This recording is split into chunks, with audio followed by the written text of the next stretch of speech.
आज आपको ज़्यादा दर्शन कराना है। हमें पता लीला की ओर आपको ले चलता हूँ, भगवान की लीला भाव का आपको दर्शन करेंगे। आइए भाई आओ।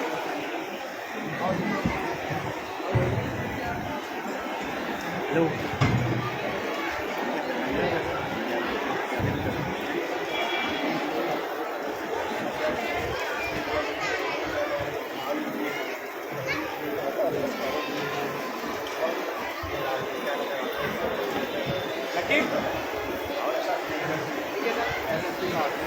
भाई लोग भाइयों की तरफ आ जाए, माताओं की तरफ कोई भाई खड़ा ना हो। माताओं की तरफ आ जाए। पीछे हमारे भैया लोग जो व्यवस्था दे रहे हैं, थोड़ा पीछे की साइड में देखें। भाइयों की तरफ करें, माताओं को माताओं की तरफ, और पीछे माताएं खड़ी न रहें। आप लोग बैठ जाइए, आप लोग बैठ जाएं। 12 बजे भगवान के जन्म का दर्शन होना है, तो शांति से बैठ जाएंगे मेरी माताओं। और आज तो ठाकुर जी के जन्म का दर्शन करना ही करना है। ये परम सौभाग्य का विषय हमारे सनातन धर्म के आचार्यों ने ये निर्णय दिया है। जो व्यक्ति कथा के माध्यम से या लीला के माध्यम से भगवान की जन्म की झांकी का दर्शन और स्वामी जी का सम्मान करते हुए हमारे उधम सिंह नगर के एसएसपी साहब हमारे मध्य में बता रहे हैं। जोरदार तालियों से उनका अभिनंदन और स्वागत करें। बहुत बिजी शेड्यूल है, लेकिन फिर भी हमारे निवेदन को स्वीकार किया, हमारे मध्य में आए। हम उनका आभार भी प्रकट करते हैं और स्वागत भी करते हैं।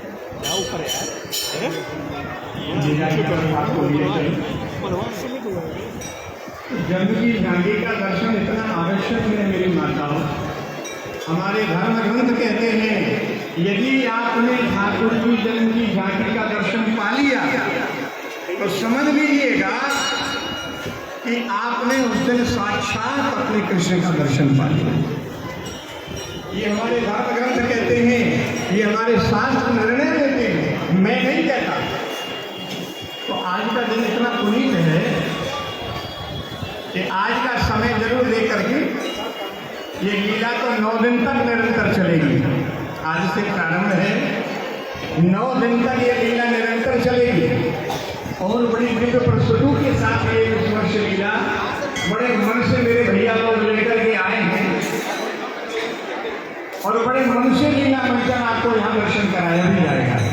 तो आए, लीला प्रसंग की ओर चलेंगे। भगवान का जन्म के कारणों को लेकर के हुआ, यही आज का चरित्र का मुख्य विषय है। यदा यदा ही धर्मस्य ग्लानिर्भवति भारत, यदा यदा ही यानी जब जब इस पृथ्वी पर धर्म का हनन हुआ, पापाचार दुराचार अत्याचार की आंधियां आई, धर्म संस्थापना उठाए संभवामि युगे, तभी तब नारायण ने धर्म अधर्म को निमित्त बनाकर, पाप पुण्य को निमित्त बना करके इस पृथ्वी पर अवतार लेकर के गौ संत ब्राह्मण स्त्री असहाय की रक्षा करने के लिए भगवान इस धरती पर अवतार पधारे। हमें इस दिव्य चरित्र का आप लोग दर्शन करें।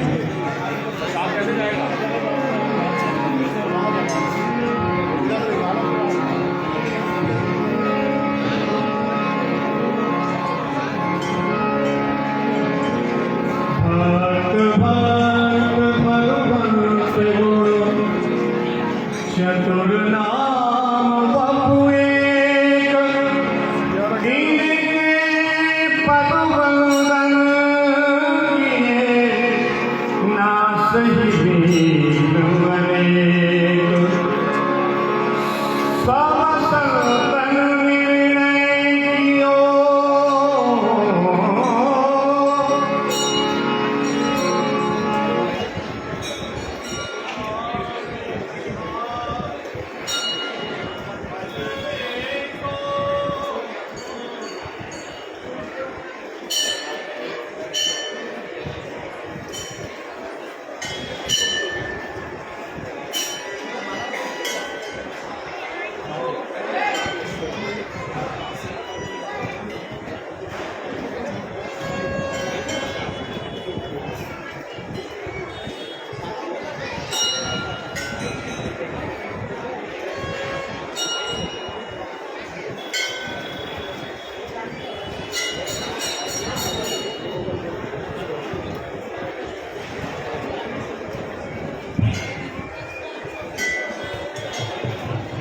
स्थल। आइए कहूँ कथा सुंदर सुख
निवासी सूरसेन जी के पुत्र श्री वसुदेव जी के साथ संपन्न किया। और आज रहन को विदाई की वेला में नाना प्रकार का दहेज देकर के विदा करने की तैयारी कर रहे हैं देवी जी को। आइए यहीं से लीला का भाव हम आप दर्शन करते हैं।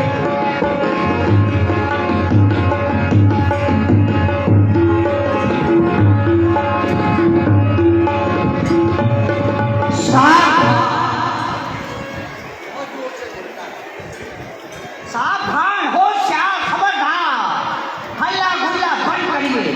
महाराजा ध्रुव, मथुरा नरेश, महाराज उग्रसेन के पुत्र युवराज कंस पधार रहे हैं। बजाओ बाजे।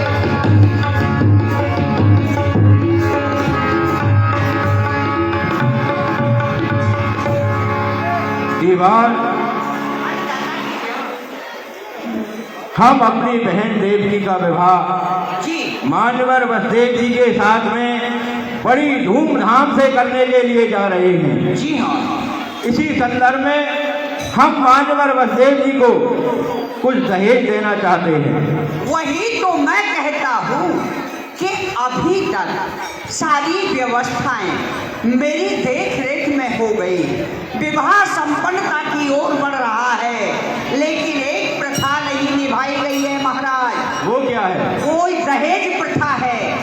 हाँ, इसलिए आपसे निवेदन है, आप बोलते जाइए, मैं उसको अंकित करता जाऊंगा।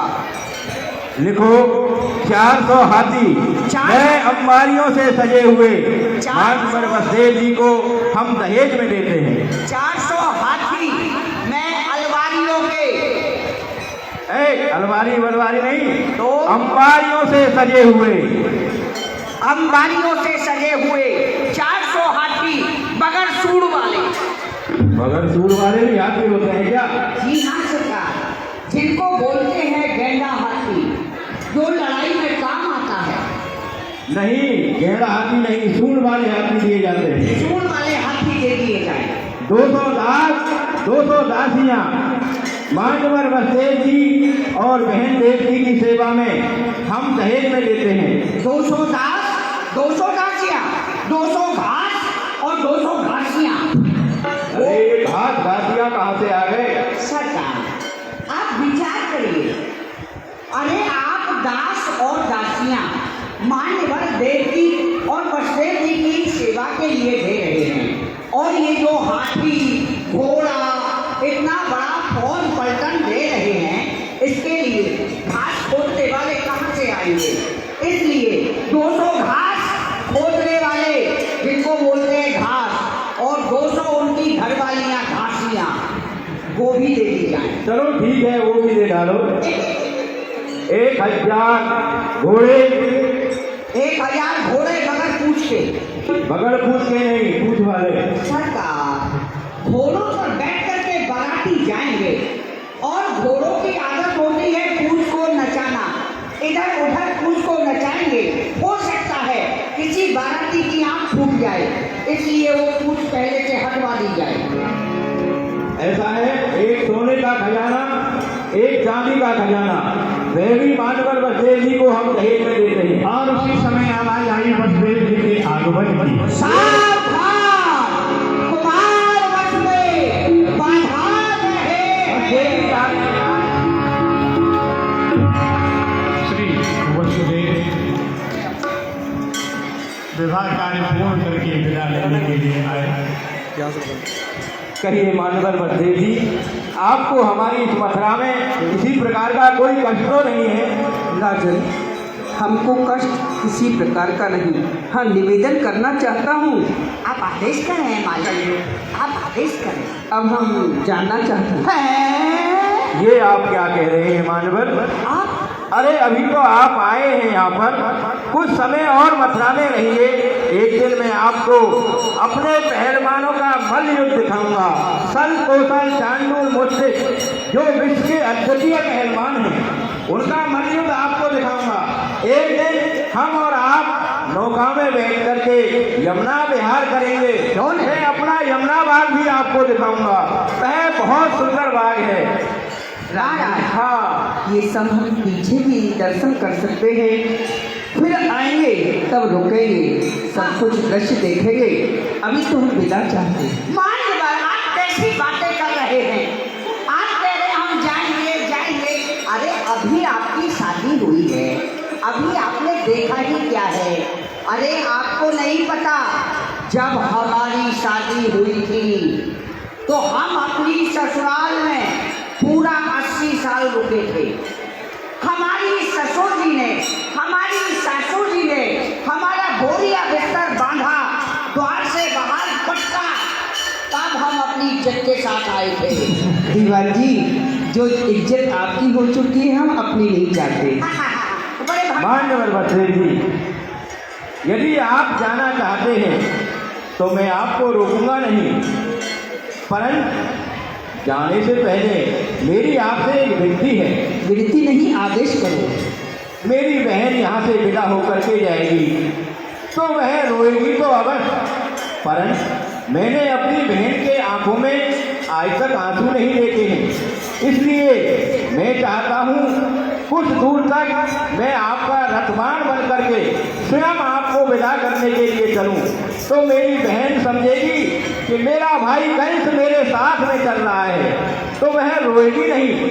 राजन, ये तो प्रत्येक भाई का धर्म होता है कि जब उनकी बहन डोली में बैठे तो अपनी बहन की डोली को अपने हाथों से उठाए। परंतु ये तो हमारी परम सौभाग्य होंगे कि मथुरा के नाथ हमारे स्वयं रथवान बनेंगे। क्यों नहीं, आप रथ में बिराजिए। आइए, रथ मुख्य द्वार पर खड़ा है। कन्यासी भामर, ये किसके घर पड़ती नहीं, कोई सी वो चौखट है जो बंधनवार से सजती नहीं। ऐसा समय आना फिर दुश्वार है, ये राजपाट धन दौलत सब बहन देव की पर बलिहार है। यदि बसदेव जी आज कुबेर का खजाना भी मांगे तो वह भी हम उनके चरणों में भेंट कर सकते हैं। हमारी बहन देवती को बुलाओ। सावधान, समय बहन देवती की मांगलिक श्रृंगार धारण कर विदाई की बेला में सखियों के साथ मुख्य द्वार की ओर पधार रही है। महाराज कंस से मिलने के लिए बहन दौड़ी और भैया से चॉकलेट होगी तो चॉकलेट। और भैया कंस से मिल करके विदा हो गई। तू किसी प्रकार की चिंता ना कर, अरे मैं स्वयं तुझे विदा करने के लिए चल रहा हूँ और 2-4 दिन में ही तुझे वापस बुला लूंगा बहन, तू चिंता ना कर किसी प्रकार की। आओ भैया देव की बोली, भाई मैं तो तेरी गाय हूँ,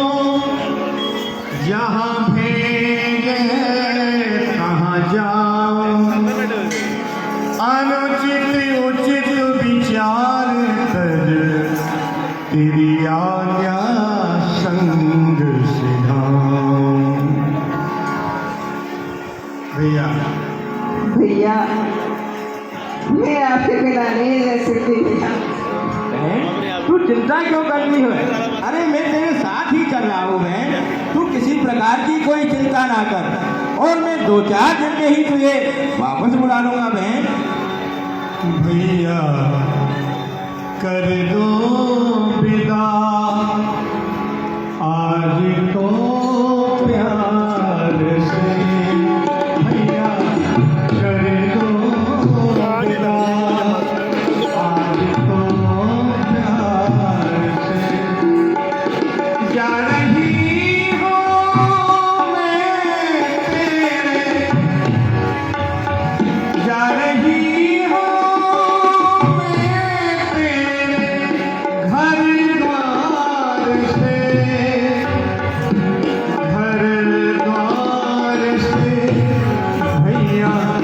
कर दो विदा आज तो प्यार से।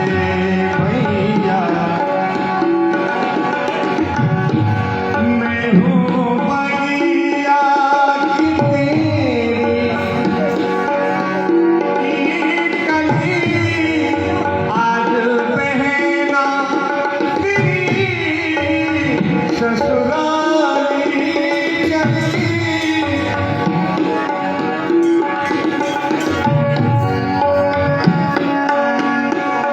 जल्दी लेना बुला मुझे ससुराल से, ससुराल से।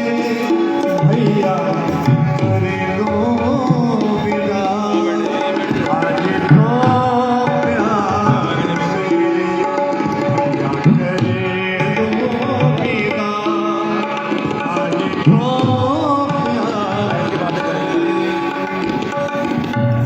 आज मैं खुश हूँ क्योंकि अपनी बहन देवी को आज मैं स्वयं विदा करने के लिए जा रहा हूँ।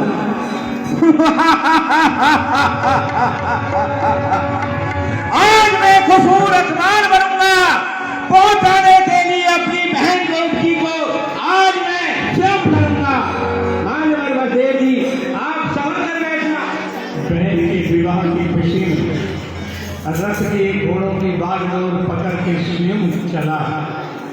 जैसे ही आगे की ओर बढ़ा, कई क्षण मिला विशाल हो भई आकाश में, हो कंस के काल देवई को सुतयाल।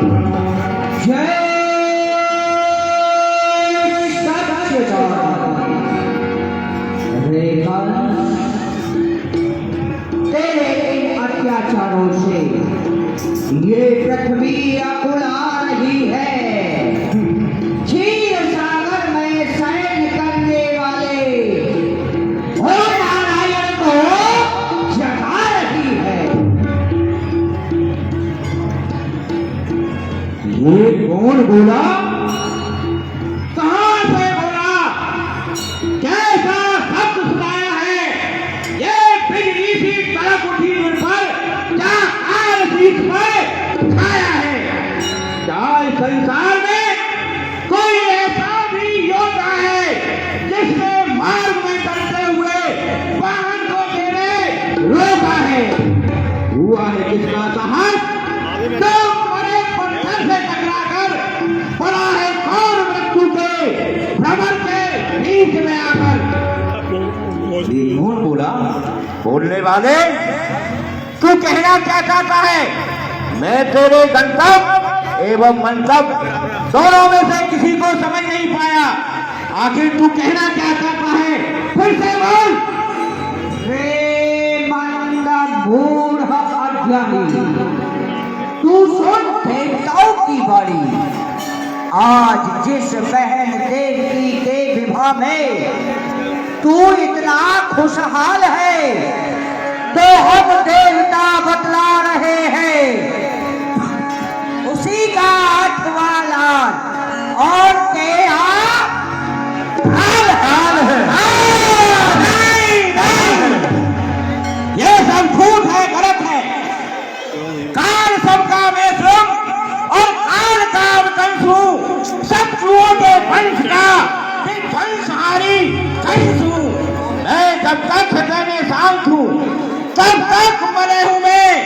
मर गया अगर क्रोध में तो महाप्रलय हूं मैं, फिर मेरा काम कदाप नहीं हो सकता।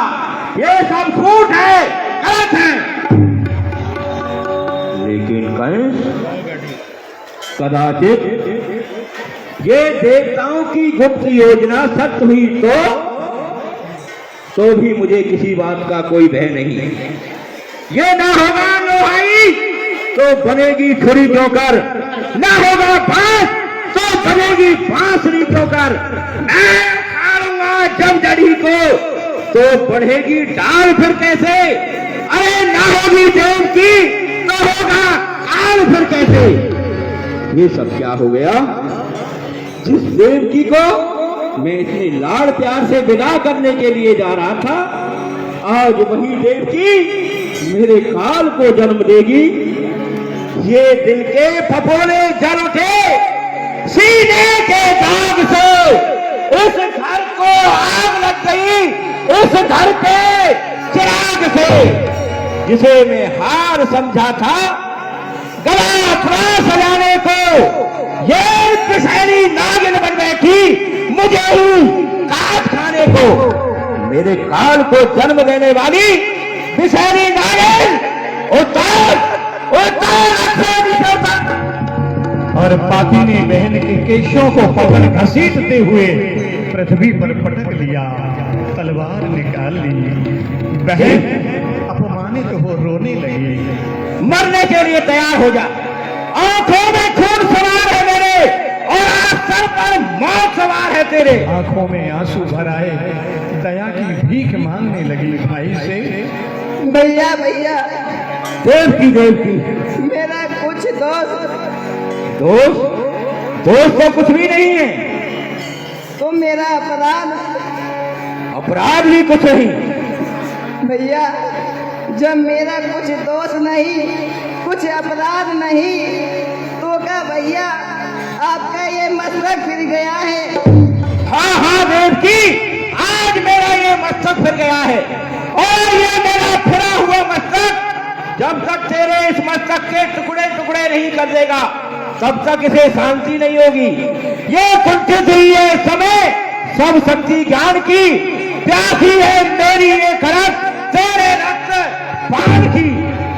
भैया, मैं आज अपने मायके से अपनी ससुराल के लिए जा रही हूँ। भैया भैया, मेरे हाथों के मेहंदी को देख भैया, मेरे मांग के सिंदूर को देख भैया, और मेरे हाथों के कंकन को देख भैया। देख चुका देवकी, सब कुछ देख चुका। आज तेरे हाथों की मेहंदी मेरी आंखों की लाली बन गई है। तेरे मांग का सिंदूर आज मेरे खून में उबाल रहा है। सब कुछ देख चुका हूँ, मरने के लिए तैयार हो जा। हाय रे हाय, आश्चर्य कांटा बनी पंखड़ी है सुमन की, भाई की खड़क चलती है गर्दन पर बहन की। हाँ चलेगी ये खड़क गर्दन पर बहन की, जारी सिंचेगी तेरे रक्त से मेरे जीवन के चमन की। ओ जगत के रहने वालों, आज आंखें बंद कर लो तुम, द्वारे लगा मंडप के चिता जलती है दुल्हन की। भैया, अगर तू नहीं मानता तो भैया चला कर देख तू अपनी दिखावट छत्रधारी का। मुझे भी केवल भरोसा है उस सुदर्शन चक्रधारी का। कौन है ये चक्रधारी जिसे तू याद करती है? कौन है वो मिलना जिसकी तू मुझे धमकी देती है? अरे तू है निर्जीव, तेरी जीव आत्मा में हूँ, तेरा रक्षक, तेरा भक्षक, तेरा परमात्मा में हूँ। मरने के लिए तैयार हो जा। जैसे ही तलवार उठाई, वसुदेव ने, राजन, क्यों वसुदेव, तुम भी आने आते हो? हे भोज कुलभूषण, एक खड़क का स्त्री पर प्रहार, आपके क्षत्रिय पर को धिक्कार है, धिक्कार। क्यों वसुदेव, तुम भी आने आते हो? नहीं श्रीमान, आप आज गलत रास्ते से जाते हो। वो किस तरह? वो इस तरह नहीं है। धर्म क्षत्रिय का चलाए जोर अबला पर, नहीं है धर्म की आज्ञा, उठाए शस्त्र अबला पर। तुम्हारी बहन ए भूपत अभी मंगल के घर में है, जरा सोचिए राजन, बंधा कंगन भी कर में है। अभी आपकी बहन के हाथ में कंगन बंधा हुआ है, आप खड़क का प्रहार कर रहे हो, ये मथुरा के नाथ को शोभा नहीं देता। वसुदेव, ये कंगन मैंने अपने हाथों से बांधा था, ये लठे मैंने अपने हाथों से बांधी थी। जब बांधी थी अब खोलूंगा, खींचूंगा और मरोड़ूंगा। अरे नहीं जरूरत है इन चूड़ियों की, अब इन चूड़ियों को भी मैं फोड़ूंगा। राजन विचार करिए, आप इस खड़क से अपनी बहन का बलिदान देना चाहते हो, इनको मारना चाहते हो, ये आपको शोभा नहीं देता, क्योंकि पिया है एक कुल का दूध।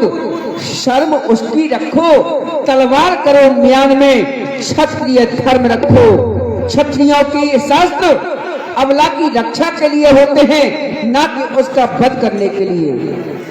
वसुदेव, मुझे धर्म ना सिखाओ, मैं धर्म को भी जानता हूँ लेकिन उस पर चल नहीं सकता। अरे अधर्म को भी जानता हूँ, उसको चल नहीं सकता।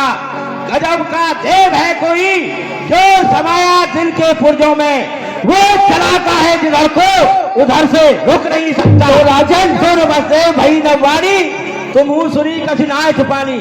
क्या तुमने अपने कानों से नहीं सुना, देव की का आठवां लाल और हमारा काल होगा। राजन वसुदेव चतुर और नीति में जो नारी को ललचाते हो, जो मेरा जानी दुश्मन है उसको तुम दूध पिलाते हो। राजन, मैं तुम्हारे लिए एक से एक सुंदर कन्याएं भेंट कर सकता हूँ। देव कन्या, नाग कन्या, गंधर्व कन्या, एक से एक सुंदर कन्याएं तुम्हारे चरणों में भेंट कर सकता हूँ, लेकिन इस देवकी को अवश्य मारूंगा। नीति ऐसा कहती है, फल जिस पर जिसके लगते हो वो वृक्ष उखाड़ा जाता है। जो समय से पहले सावधान वो नरज्ञानी कहलाता है। जिस वृक्ष पर जिसके फल लगते हो उसकी डालियों को नहीं, उस पेड़ को ही जड़ से काट करके फेंक देना चाहिए। इसलिए मैं इस देवकी को अवश्य मारूंगा। तो राजन, आप भी ये ध्यान से सुन लीजिए, ये अन्याय, ये अत्याचार हम अपनी आंखों से नहीं देख सकते। क्या कहा? ये अन्याय, ये अत्याचार तुम अपनी आंखों से नहीं देख सकते? तो ऐसा है बच्चे, अपना मुंह उधर को मोड़ लो या फिर अपनी दोनों आंखें फोड़ लो। हम अपनी आंखें फोड़ लें? अरे फोड़ ले आंखें, तो हम आए वृथा संसार में, जन्म लेना था हमें किसी कायर पुरुष परिवार में। सूर्य की संतान कहकर किस तरह मुंह मोड़ ले, सामने अन्याय हो और आंखें फोड़ ले, खूब कह दिया। आंखें निकालो, राजन जुबान संभालो, बंदी बनाओ। संकेत पाते हैं वसुदेव जी को भी बंदी बना लिया गया। लगता है इस महल से एक नहीं दो अर्थियां एक साथ लौटना चाहती हैं। वसुदेव, तुम भी मरना चाहते हो तो संभालो अपने आप को। दोनों पर तलवार का प्रहार। और उसी समय महाराज उग्रसेन कंस के पिता ठहर जा दोस्त, नीच, कुलंधार, कुलघाती, तुझको ऐसा करते हुए लज्जा नहीं आती? अरे पिताजी, आप यहाँ व्यर्थ में क्यों चले आए? अरे वाह, खूब कहा तूने। हम यहाँ क्यों चले आए? अरे तू यहाँ इन निरपराधियों का रक्त बहाए और मथुरा का राजा ये उग्रसेन यहाँ आने भी न पाए। बस ये तेरे कौन लगते हैं? आप ही बता दीजिए पिताजी, ये मेरे दोनों कौन लगते हैं? अरे वाह कंस, तू इतना मद में मदांत हो गया, तू सगे संबंधियों को भूल गया। अगर तू नहीं जानता तो आज मैं बतलाता हूँ, ये तेरी बहन और ये तेरा बहनोई। गलत, बिल्कुल गलत। ये बहनी और ये बहन, चले जाइए पिताजी आप यहाँ से, वरना आज पिता के पद का कोई मान न रहेगा। ये तलवार किस पर चल जाए इसका भी कोई ध्यान ना रहेगा। अरे धर्म भी यही कहता है, धर्म भी यही कहता है कि पुत्रों के होते हुए पिता का सर जाए तो जाए, परंतु पिता के होते हुए पुत्रों पर आंच न आने पाए। अरे मुझे तो मरना है, तू मुझे ये तलवार क्या दिखाता है? मुझे तो मरना है। नाच रहा है सर पर ताल, परंतु आज मैं पुत्री और जामाता का नहीं देख सकता ये हाथ। तुम्हारी तुम जानो, अरे ये फटकार अगर नहीं पाएगा तीनों की आन में, अब तो ये प्यासी गलत वापस जा नहीं सकती है मान में। तो कान सुन ले, एक राजा वही करेगा जो दुष्ट के साथ में करता है। अगर तू ज्यादा सर उठाएगा तो तेरे हाथों में हथकड़ी, पापों में बेड़ी, नार में टोक, सख्त कारागार में पहुंचाएगा ये राजा पूछे। क्या कहा? कंस के हाथों में हथकड़ी, हाँ। पामों में बेड़ी, नार में तोप और हमको कारागार में डाल दिया जाएगा। हाँ, लेकिन ये सब कौन करेगा? किसके कहने से होगा ये सब? अरे जब तक ये मथुरा का राजा और प्रजा की धरोहर ये सर पर ताज है। अच्छा, तो जब तक आपके सर पर ये ताज है, हाँ। तब तक आप यहाँ के महाराज हैं। हाँ। तो समझ लीजिए आज से अब यहाँ के आप महाराज नहीं रहे, बुढ़े हो गए हो पिता। अरे बुद्धि तुम्हारी सखा गई, अब राज मुझको करना है, ये मेरे मन को खा गई। इससे पहले कि मेरा हाथ ये आपके सर तक पहुंचे, इस राज मुकुट को उतार कर मुझे दे दीजिए। नहीं, ऐसा नहीं हो सकता। और भरे दरबार में पिता का अपमान, पिता को अपमानित कर दिया पुत्र ने। उग्रसेन जी के नेत्रों में आंसू भर आए। एक जवान पिता वृद्ध पिता का इस प्रकार अपमान करे, ये क्या हो गया? वीर बजरंग, देखते क्या हो, इस बुड्ढे के हाथों में हथकड़ी, पामों में बेड़ी, नार में तोप डाल करके इसे कारागार में डाल लो।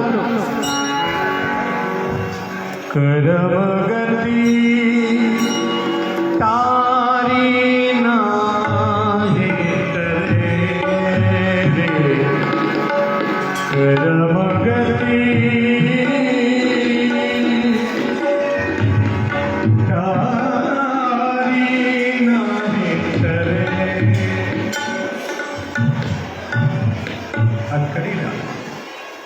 क्या हमारी आज्ञा का पालन नहीं किया? महाराज, आपकी आज्ञा का पालन ही तो कर रहा हूँ। कुछ देर पहले आपकी एक अनुचित आज्ञा का पालन किया। अनुचित आज्ञा ये कि आपकी आज्ञा पाते ही देव की वसुदेव को बंदी बनाया। लेकिन महाराज, ये दूसरी आज्ञा किसी प्रकार पालन करने योग्य नहीं, जो कि मैं इस आज्ञा का पालन करूँ। क्यों नहीं? क्यों? क्योंकि जिनकी कृपा से मैं, जिनकी कृपा से ये बजरंग इतने से इतना बड़ा हुआ, जिनका की नमक मेरे रग रग में भरा हुआ, यदि आंखें दिखाऊं इनको तो ये आंख दोनों फूट जाए, और डालूं यदि इन पर हाथ तो ये हाथ दोनों टूट जाए। मैं इन्हें बंदी नहीं बना सकता महाराज। मूर्ख है, कायर है, चाटुकार है, हाँ हाँ खराब है। सत्य कहते हो, मूर्ख हूँ लेकिन उससे अधिक नहीं, जो कि अपनी बहन और अपने बहनोई को बंदी बना रहा है। चाटुकार भी हूँ लेकिन उससे अधिक नहीं, जो कि अपने वृद्ध पिता को कारागार में डालने के लिए मुझे आदेश दे रहा है। और कायर भी हूँ लेकिन महाराज उससे अधिक नहीं, जो कि स्वयं अपने काल के वशीभूत होकर के मेरी ओर ये लाल लाल आंखें निकाल रहा है। महाराज, ये लाल लाल आंखें करके आप मुझे ना डराएं, क्योंकि मैं तुमसे तो क्या, मैं संसार में किसी से नहीं डरता। तुम्हारा डर नहीं मुझको, ना डर इस सारे जगत का है। मैं तो केवल उसके डर से डरता हूँ जो इस सारे जग का करता है। तुमसे क्या डरूंगा महाराज? लगता है म्यान से निकली हुई ये तलवार सबसे पहले तेरा ही रक्त पीना और लेकर के तलवार सेवक पर ही प्रहार कर दिया महाराज। जरा सा बोला कि सेवक को ही मार डाला और पिता के हाथों में हथकड़ी। ये क्या, इसने तो एक सच्चे सेवक का ही वध कर डाला। अरे कंस, क्या तू मेरा ही पुत्र है? ये सारा संसार जानता है कि मैं ही आपका सुपुत्र हूँ। अगर ये सारा संसार जानता है कि तू मेरा पुत्र है, तो ये भी जानता होगा कि पुत्र का कर्तव्य पिता के प्रति क्या होता है और पिता का कर्तव्य पुत्र के प्रति क्या होता है। पिता का कर्तव्य होता है अपनी संतान को पढ़ाए लिखाए, उसे योग्य बनाए, और जब वो बड़ा हो जाए तो राजपाट उसे सौंप करके स्वयं को वन में चला जाना चाहिए। ये पिता का कर्तव्य होता है पुत्र के प्रति। आज पिता ने शाप दे डाला पुत्र को।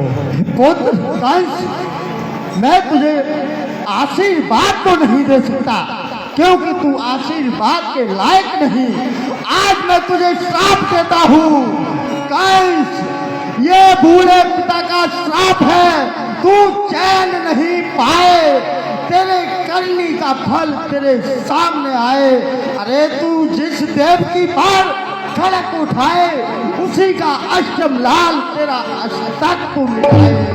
ये श्राप है। दीवान, देखते क्या हो, इस बुढ़े के हाथों में हथकड़ी डालो।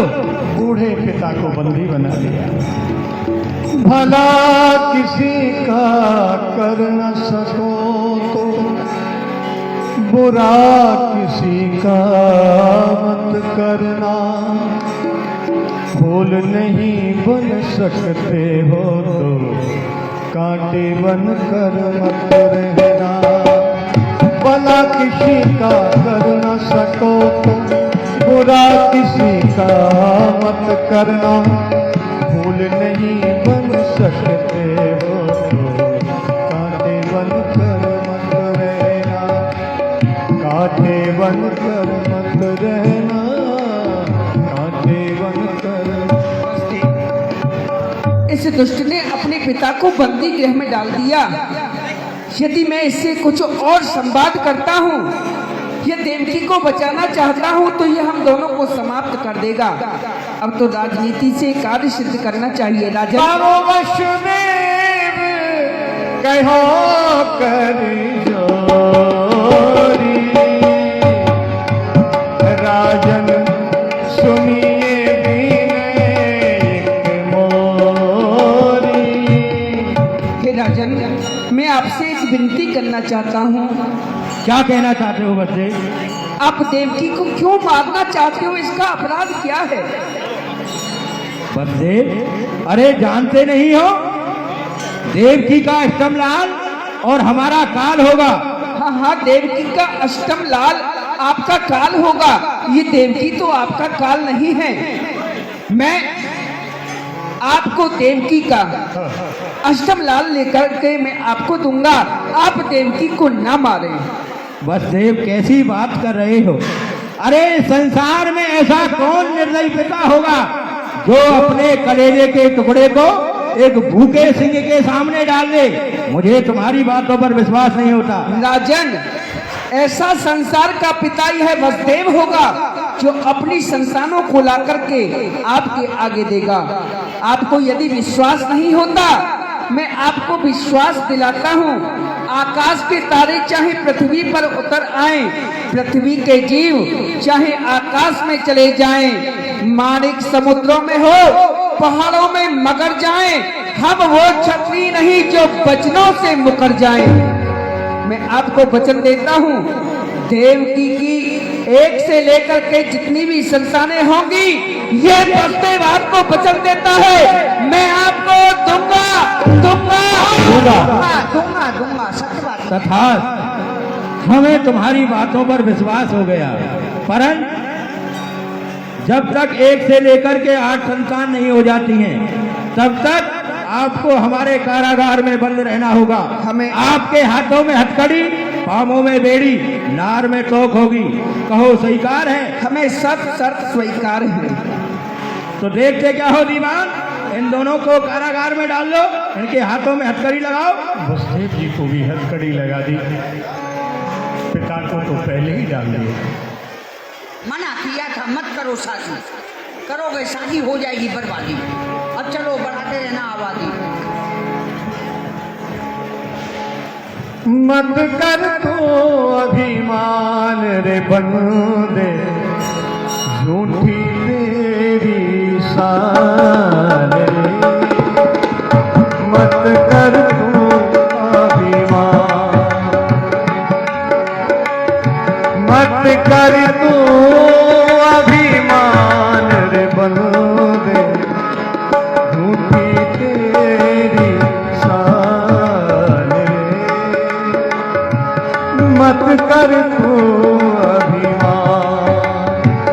कंस ने अभिमान किया तो परिणाम क्या हुआ?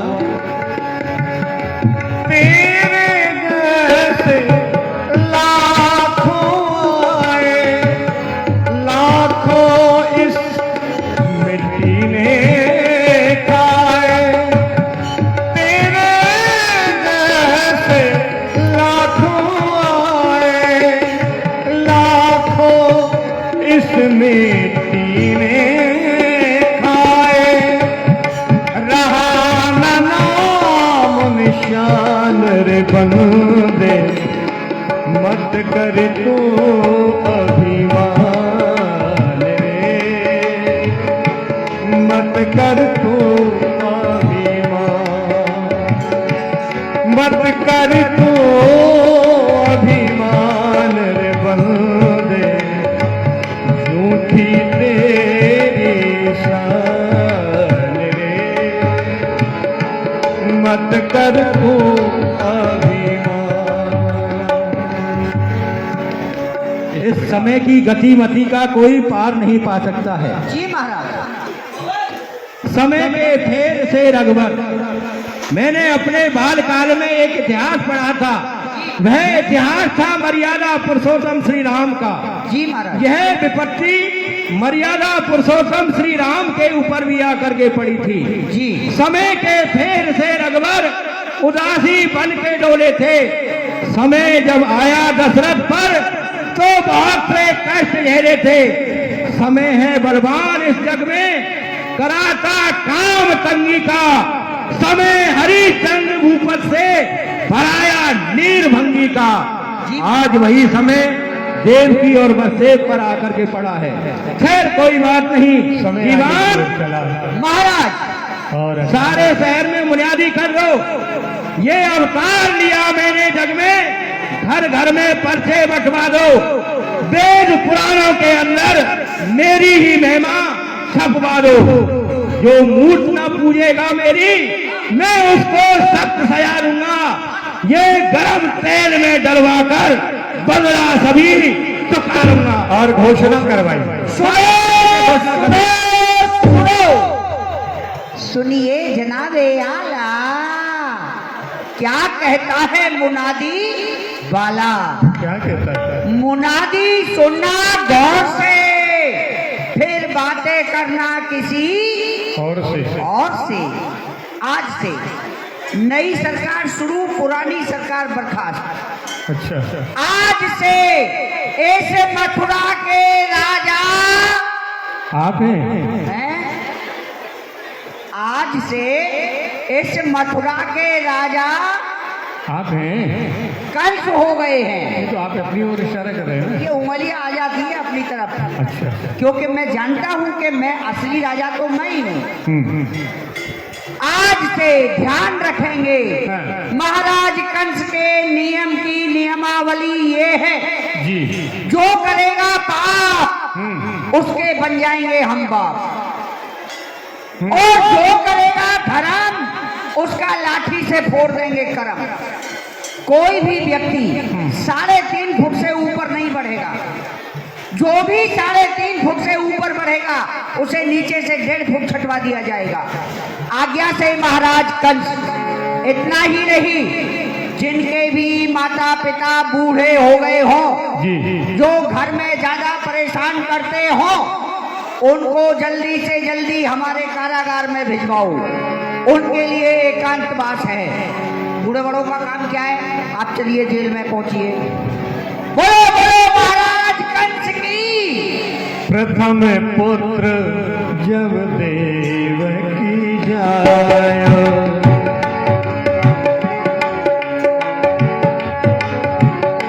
ले वसुदेव कंस पहियायो। प्रथम पुत्र को जन्म दिया, वचन के अनुसार पुत्र का मोह न करते हुए वसुदेव पुत्र को लेकर के आए। महाराज के जीवन की जय जयकार हो। कहो दीवान। मान्यवर वसुदेव प्रथम पुत्र को लेकर दरबार में उपस्थित है महाराज। उन्हें आने दिया जाए। लाइए। बड़ा प्यारा बच्चा है, छोटा सा बच्चा है, मुन्ना सा बच्चा, लाला सा है।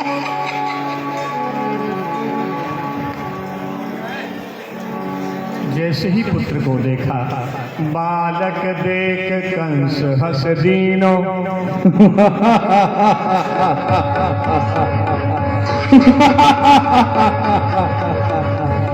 अरे दीवान, अरे कितना प्यारा बच्चा है, हैं? देखो हमारी ओर मंद मंद मुस्कुरा रहा है। अरे इसकी आंख तो बिल्कुल हमारी जैसी है, हैं? ये देवता भी कितना झूठ बोलते हैं। क्या ये बच्चा हमारा काल हो सकता है? कदाप नहीं हो सकता। अरे मांस का एक लोथड़ा बेखिला एक फूल है। अरे इसे मारना अन्याय और हमारी भूल है। कर सके जो रक्षा अपनी नहीं, मारते योद्धाओं से कभी नहीं। क्या ये हमारा काल हो सकता है दीवान? यदि मैं इसमें थूक मार दूं तो ये आकाश में उड़ जाएगा, है? देखो कितना प्यारा बच्चा, देखो गोदी में लेकर, देखो गोदी में खिलाओ। आराम से डोलाना नहीं। लाला तो चाचा मुन्ना चा प्यारा चा, लाला लाला लोरी, दूध की कटोरी, दूध में बताचा, लाला करे कमाल, लाला की अम्मा गई पर कम्मा, लाला दे गई फलो पजम्मा, लाला रोवे। अरे बुलाओ नहीं। बसदेव जी जल्दी आइए जल्दी। अरे पकड़िए पकड़िए पकड़िए। अरे क्या हो गया?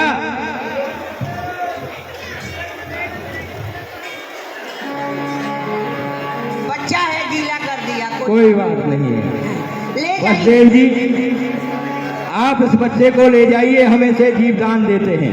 क्या मैं इस बच्चे को ले जाऊं? हाँ, लेकिन 8वीं संतान को हम अवश्य अपने हाथों से मारेंगे। हाँ महाराज, अवश्य। ले जाइए, इसका लालन पालन भली प्रकार से करो। ले जाइए।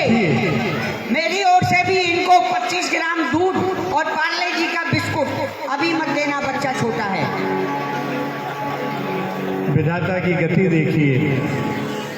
जिनको मारने की प्रतिज्ञा की थी, आज पहले ही बालक को देखकर कंस के दिल में दया आ गई। ये मुझे क्या मारेगा? मेरा तो 8वां शत्रु है। ऐसा जान करके पहले पुत्र को छोड़ दिया। लेकिन नारद जी क्या सोचते हैं? ऋषि नारद हरि भगति सयाने, नारायण नारायण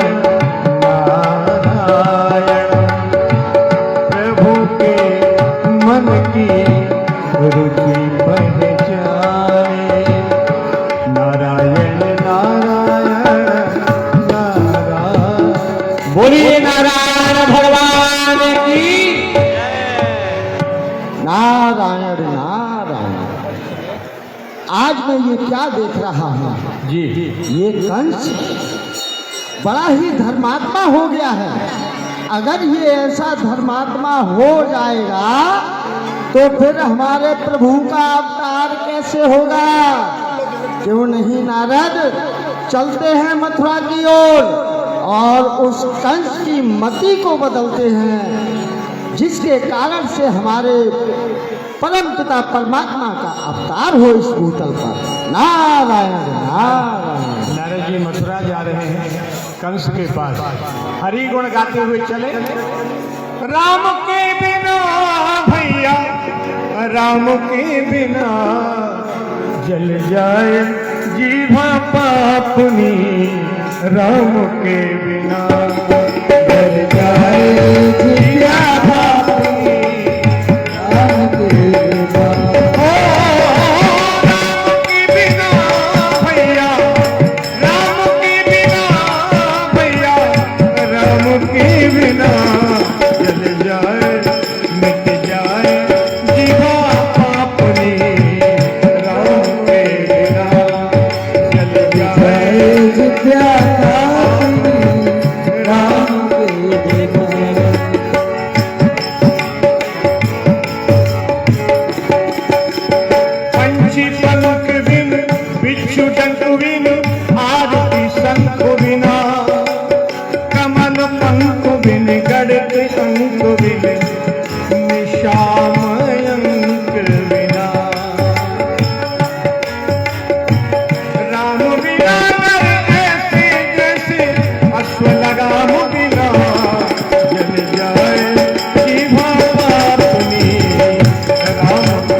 ऋतु बसंत बिन हाथी दांत बिना, प्रिया कंत बिन ऋतु बसंत बिन हाथी दांत बिना, मानव की बेकार जिंदगी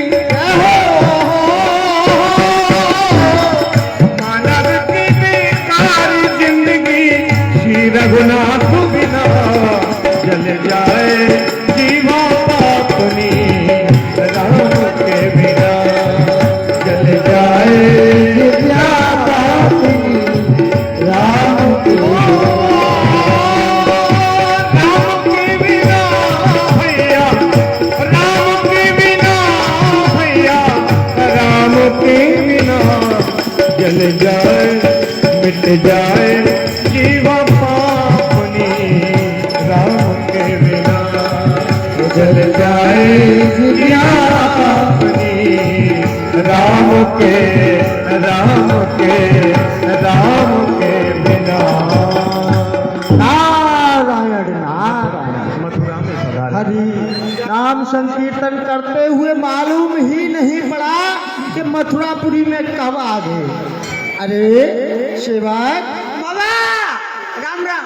कल्याण हो कल्याण हो। बहुत विचित्र सेवक है। जाओ अपने महाराज से कहो जी कि गुरुदेव आए हैं। अच्छा गुड़ आया है, कहाँ है गुड़? गुड़ की आवश्यकता है। अरे भाई गुड़ नहीं तो देव ऋषि नारद आए हैं। हो हमारे देवर जी आए हैं। किसके देवर? गुरुजी आप कैसी बातें कर रहे हैं? आप कह रहे हैं हमारे देवर जी आए हैं। अरे इस संसार में दो बातें असंभव हैं। कौन कौन सी? इस संसार में दो बातें असंभव क्या क्या है? बताओ। पुरुषों के कभी देवर नहीं होते और स्त्रियों के कभी साले नहीं होते। तो फिर हमारे देवर जी कहाँ से आ गए? नारायण नारायण। हमारे महाराज के अरे लिए सेवक, हाँ टुनटुनी वाले बाबा। अच्छा ओ, आप हाँ हाँ। अभी संदेश पहुंचाता हूँ। महाराज के जीवन की जय जयकार हो। दीनानाथ दयाल के शंभु होत सहाय, ब्रह्मपुत्र नारद ऋषि द्वार पधारे आए। परम श्रद्धेय, परम आदरणीय, प्रात स्मरणीय पूज्य श्री गुरुदेव का मुख्य द्वार पर पदार्पण हुआ है। क्या कहा? गुरुदेव का पदार्पण हुआ है। जी महाराज। उनके स्वागत के लिए हम स्वयं चलते हैं। आइए महाराज। बोलो गुरुदेव भगवान की। आतुरे उठ धायो,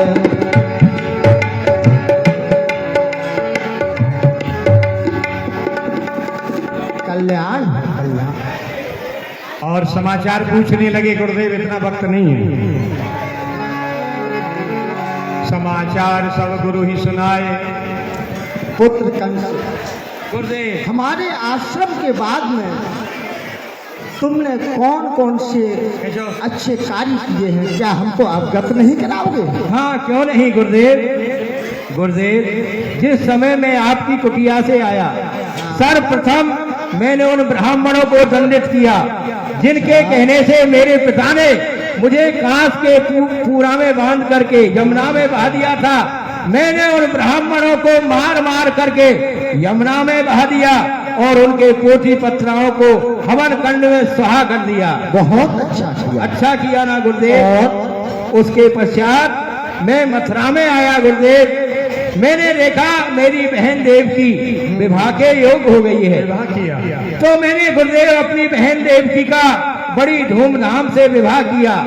जिस समय मैं अपनी बहन देवकी को विदा करने के लिए जा रहा था, तो गुरुदेव मैं सत्य कहता हूँ, मेरा ये तन बदन खुशियों से छा रहा था।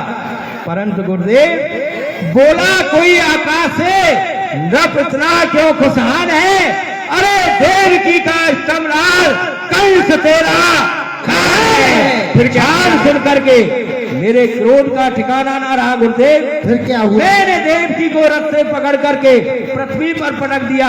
मैं उसे मारना चाहता था, लेकिन वसुदेव जी बीच में आ गए। मैंने दोनों को मारने का प्रण कर लिया। उसी संदर्भ में पिताजी भी वहां आ गए। मैंने पिताजी को कारागार में डाल दिया और स्वयं यहाँ का महाराज बन गया। बहुत अच्छा किया। उसके बाद क्या हुआ? उसके पश्चात समय गुरुदेव पुत्र हुआ। मैंने देवकी और वसुदेव को कारागार में डाल दिया। कुछ समय के पश्चात प्रथम पुत्र का जन्म हुआ। फिर क्या पुत्र हुआ? को लेकर के वसुदेव जी दरबार में आए, लेकिन देवताओं ने मेरा काल 8वां बताया था, इसलिए मैंने उसे प्रथम जान करके जीवदान दे दिया। क्या गुरुदेव अच्छा किया ना? ये अच्छा नहीं किया। जो वह प्रथम ही आयो होई, विधना गति जाने नहीं कोई। पुत्र कंस, अगर वह पुत्र प्रथम में ही आ गया हो तो क्या उसको तुम जानते हो? देवताओं की गति और मति को कोई भी नहीं पहचान सकता। गुरुदेव आप भी कैसी बात कर रहे हैं? ये प्रत्येक व्यक्ति जानता है कि 7 के बाद ही 8 आता है। हाँ, 9 के बाद 8 आता है। 8 लकीर खींच दिखराई, 5 के बाद 2 एक आता है। अष्टकमल बनवाओ। अष्टकमल? हाँ, दीवान को समझाता हूँ। गुरुदेव क्या कह रहे हैं? अष्टदल कमल की पंखड़ी बनाओ। आप इनकी गणना कीजिए। ये अच्छा। 8 पंक्तियां। 1 2 3 4 5 6 7 और ये 8। ये 8। अब जो 8 है उसको प्रथम मान के फिर गणना कीजिए। अच्छा, जो 8 आया है अब उसे प्रथम गिनूं। हाँ। 1 2 3 4 5 6 7 और ये 8 है। ये तो यानी कि सभी प्रथम है और सभी 8 में है। हाँ, यही तो मैं कहना चाहता हूँ। तो आपका कहने का अभिप्राय यही है कि मैं सभी पुत्रों को समाप्त कर डालूं। नारायण। तो ठीक है गुरुदेव, आप चिंता ना करिए, मैं अभी उस पुत्र को आपकी आंखों के सामने ही समाप्त कर डालूंगा। नहीं नहीं नहीं नहीं नहीं। देखो, आप करना अपने काम को, अब ये नारद चलता है अपने धाम को। नारायण ये नारायण। समझाए गए मुनिझारी। बड़ा सुंदर उपाय बताया। ये गुरुजी नहीं है, ये तो रसगुल्ला है। दीवान, वसुदेव जी को पुत्र सहित बुलाओ। सावधान, वसुदेव जी पुत्र के सहित दरबार में हाजिर हो। वो आ गई। आओ वसुदेव, इस पुत्र को मुझे दो। लेकिन इस बार कंस ने तुम यहाँ से जा सकते हो। हाथों से पुत्र को ले लिया। अरे ओ भीरू कायर देवताओ, तुमने देवकी के पुत्रों को मेरा काल बताया था। आज ये कहीं महाकाल बन करके इसको समाप्त करने के लिए जा रहा है। यदि तुम्हारी भुजाओं में शक्ति है तो इसे मेरे हाथों से बचाओ। शिला पर पटक करके छार छार कर दिया छोटे से बालक। सेवक को मूर्छित हो गया। अरे तुम्हें क्यों चक्कर आ गया? महाराज आप क्षमा करें, अभी अभी भरे जन समुदाय के मध्य आपने निर्मम बाल हत्या की है, जो कि आप जैसे राजा को शोभा नहीं देता। मेरा निवेदन है, यदि यही काम करना है तो इसे एकांत में करें, अच्छा रहेगा, वरना ये आंदोलन छेड़ देगी और बड़े बड़े भाटा मारेगी। ऐसा है, 6 पुत्रों को जेल के अंदर ही जल्लादों से कहो वो समाप्त कर दें जी, और 8वें पुत्र को हम अपने हाथों से स्वयं मारेंगे। ये बताओ जेल पर इस समय कितने पहरेदार पहरा लगा रहे हैं? 10,000 योद्धा पहरा लगा रहे। 10,000 जी। 4,000 योद्धा और बढ़ा दिए जाएं। 14 जेल का सख्त पहरा होना चाहिए। जेल के अंदर कोई परिंदा भी पर नहीं मारना चाहिए। नहीं। भौमासुर को आदेश दो वो आकाश मार्ग से पहरा लगाए। ऐसा ही होगा महाराज। ठीक है ना? सावधान, पहरा लगाते रहो, जागते रहो। ये तो बात इस प्रकार प्रथम पुत्र को छोड़ दिया। नारद जी ने देखा कि कंस के हृदय में दया का अंकुर पैदा हो रहा है, और यदि इसके हृदय में दया आ गई तो भगवान का अवतार कैसे होगा? जब तक पृथ्वी पर पाप अत्याचार दुराचार नहीं होगा भगवान का अवतार नहीं होगा। भगवान का अवतार कराना है, भगवान को इस पृथ्वी पर लेकर आना है, तो फिर क्या करें? तो कंस की बुद्धि को फेर दिया। बोले बेटा एक नहीं, यदि किसी भी बालक को छोड़ेगा वही तेरा काल बन सकता है। तो बोले गुरुदेव क्या सबको मार दूं? बोले ये विषय मेरा नहीं है, मेरा विषय है तुझे जगाना। सभी तेरे काल हो सकते हैं, ये तू सोच ले। कंस भ्रमित हो गया और उसने पहले बच्चे से ही सबको मारना शुरू कर दिया। एक नहीं दो नहीं, अपनी बहन के 6 पुत्रों को मार डाला। भगवान ने देखा 7वें रूप में तो मेरे ही अंश हैं, भगवान के बड़े भैया श्री बलराम जी महाराज। तो बोले इनको कंस के पास नहीं जाने देना। तो भगवान ने योग माया जी को आदेश दिया कि आप 7वें गर्भ को रोहिणी जी के गर्भ में स्थापित करिए, देवकी के गर्भ में स्थापित नहीं करना है। तो योग माया के माध्यम से 7वां जो अंश था उसे रोहिणी जी के गर्भ में स्थापित कर दिया। वहां से रोहिणी जी वसुदेव जी की दूसरी पत्नी है, उनके गर्भ से श्री बलराम जी महाराज का जन्म हुआ। और यहाँ पर दिखा दिया कि 7वां अंश क्षीण हो गया, नष्ट हो गया। अब तो 8वां ही आने वाला है।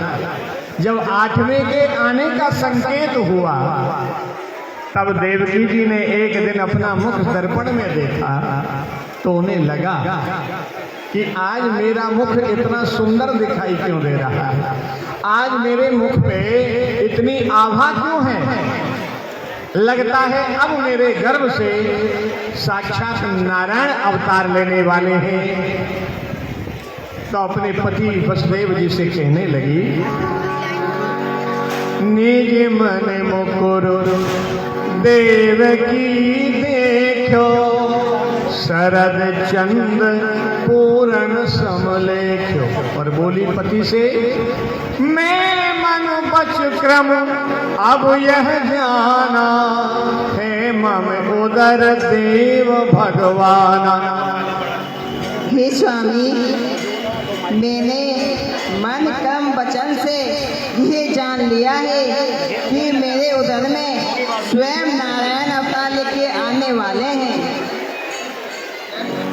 आहु पिए अब उपाय कछु कीजिए, अब के यह बालक रख लीजिए। 8वें के प्रति माँ की ममता जाग गई और बोली, आपके किसी भी प्रकार इस बच्चे को जरूर रख लो, इसकी हत्या न कर पाए, इसको किसी प्रकार बचा लो। एक माँ की ममता यहाँ पर रोने लगी, देवकी के नेत्रों में आंसू भर आए। तो वसुदेव जी ने कहा, देवी मेरे पायन परे निगड़ अति भारे, सिर ऊपर बैठे रखवारे। हे देवी, मेरे हाथों में हथकड़ी है, पाँव में बेड़ी, नार में तोप। जेल के साथ साथ तालों के भीतर हम बंद हैं। पहरे वाले सभी पहरा लगा रहे हैं। मैं इस बालक को किस प्रकार से बचाऊं, मेरी कुछ समझ में नहीं आता। केवल भगवान का स्मरण करो, वही कोई ना कोई मार्ग दिखाएंगे। वसुदेव जी क्या कह रहे हैं? मेरी माताओं बंधुओं, यहीं पर व्यक्ति के व्यक्तित्व की पहचान होती है। जो संकट से घिरे हैं, जो कारागार में पड़े हैं, जिनको भोजन भी सुविधा से नहीं दिया जाता, लेकिन फिर भी इतने कष्टों को पाने के बाद वह अपने धर्म को छोड़ने के लिए तैयार नहीं है। वो अपने धर्म को छोड़ने के लिए तैयार नहीं है। बोले भले मेरा 8वां पुत्र चला जाए, भले मेरा वंश न चले, लेकिन मैं वचन से पीछे नहीं हटूंगा। मैंने 8 को कंस को देने का वचन दिया, मैं 8 को कंस को दे करके ही रहूंगा।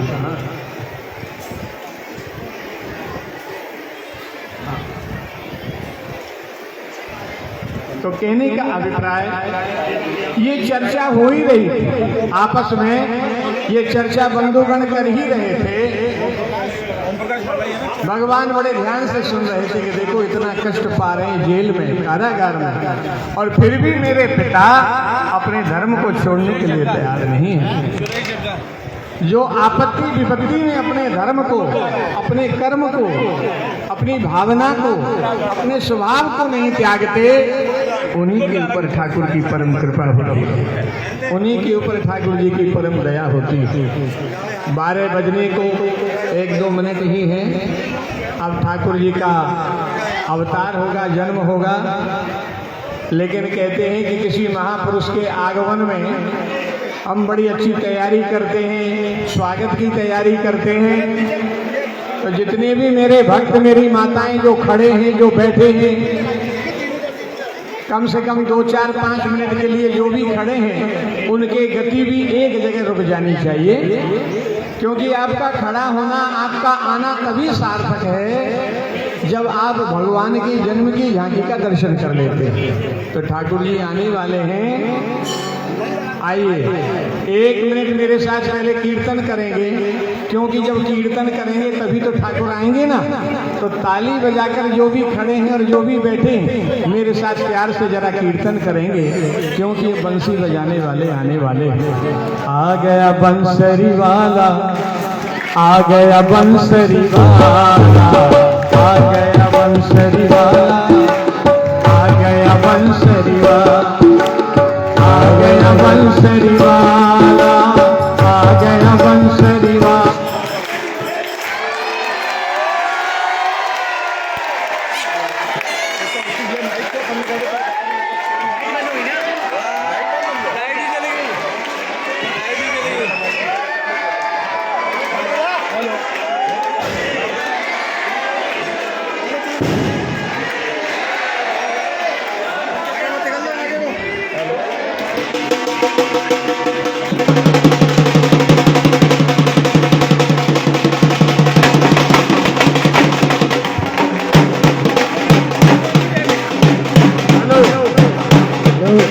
आ गया बंसरी वाला, आ गया बंसरी वाला, आ गया बंसरी वाला, आ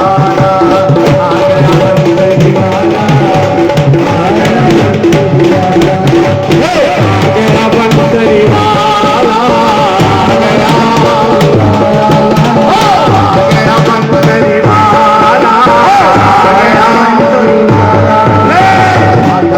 बंसरी वाला, आ गया बंसरी वाला, आ गया बंसरी वाला, आ गया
पर बैठ जाने, जाने तो आपको जाना ही है, थोड़ा और 10 मिनट शांति से बैठ के जरा मेरी बात हो।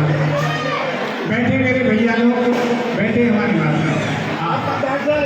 हाथी घोड़ा पाल की जय कन्हैया लाल की हो, हाथी घोड़ा पाल की जय कन्हैया लाल की हो, जय कन्हैया लाल की जय कन्हैया लाल की हो, जय कन्हैया लाल की जय कन्हैया लाल की जय हो, दादू के लाल की जय कन्हैया लाल की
जिन भक्तों ने अपनी हाजिरी लगाई है उसमें 1100 रुपये विक्की सिडामा जी के परिवार के प्रभु के चरणों में अर्पण हुए। प्रभु के जन्म 201 रुपये श्री राजकुमार खारीकर जी के परिवार से अर्पण हुए हैं। प्रभु श्री कृष्ण के कटोत्सव पर 21 रुपये आपने अर्पण किए हैं।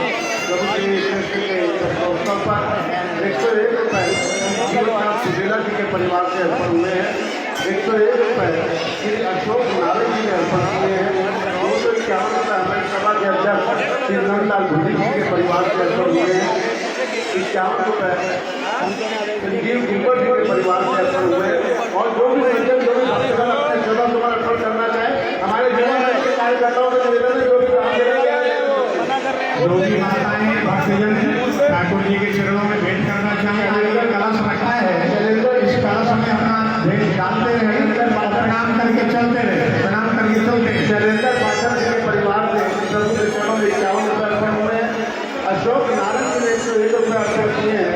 51 रुपये विजय जग्गा जी के परिवार से अर्पण हुए हैं। 101 रुपये श्री हरबंसलाल मिश्रा जी ने अर्पण किए हैं। 101 रुपये श्री पवन नारायण जी के परिवार से अर्पण हुए हैं। 101 रुपये पवन लाबा पल्ली जी की ओर से अर्पण हुए हैं। 101 रुपये सुरेश जग्गा जी ने अर्पण किए हैं। 101 रुपये अमित अरोड़ा बॉबी जी के परिवार से अर्पण हुए हैं। 251 रुपये श्रीमती भागवत से अरोड़ा के परिवार से अर्पण हुए हैं। 101 रुपये सन्नी जी के परिवार से अर्पण हुए हैं। अंश सैगल की ओर से 51 रुपये अर्पण हुए हैं। 101 रुपये सुभाष पूजा जी ने अर्पण किए हैं। और 101 रुपये कृष्णा सत्तर जी के परिवार से अर्पण हुए हैं। संजय गुप्ता जी के परिवार से 51 रुपये